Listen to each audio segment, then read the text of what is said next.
Սանկտ Պետերբուրգում ունեցած մեծ հաջողությունից եւ Բրյանցևի անվան միջազգային փառատոնի գլխավոր մրցանակը նվաճելուց հետո Գաուս թատերախումբը պատրաստվում է մայիսյան տոնախմբություններին մասնակցությանը։ Օրեր առաջ առաջին անգամ հանդես են եկել Հայաստանի սահմաններից դուրս։ Սանկտ Պետերբուրգի Պատանի հանդիսատեսի թատրոնում մասնակցել են Բրյանցևի անվան միջազգային 26-րդ փառատոնին եւ նվաճել թատերական հեղինակավոր ստուգատեսի Գրան-պրին։ Սանկտ Պետերբուրգի պահանջկոտ հանդիսատեսին ներկայացել են Պուշկինի ոսկե ձկնիկի մերօրյա մեկնաբանությամբ եւ արժանացել ժյուրիի ամենաբարձր գնահատականին։ Սանկտ Պետերբուրգում փաստել են Պուշկինյան պոեզիան խաղացվել է Շեքսպիրյան գրքերով։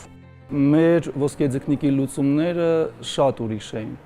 Այնտեղ նույնիսկ թատերագետները, ում հետ քննարկումներ ունեինք, ասեցին, որ մենք երբեք չենք տեսել, որ Պուշկինը խաղան Շեքսպիրյան գրքերով եւ պարավի կերպարը հասցնել Լեդի Մակբեթի ողբերգության մեզ համար նորեր ու անսպասելի։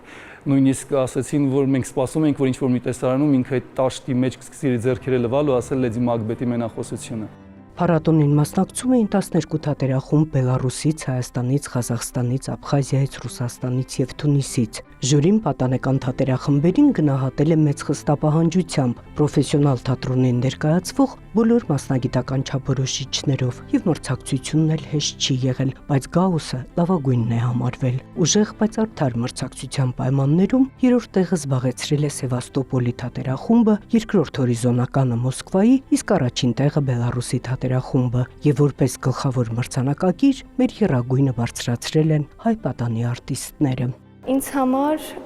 շատ կարևոր էր բարձրացնել մեր երկրի եռագույնը,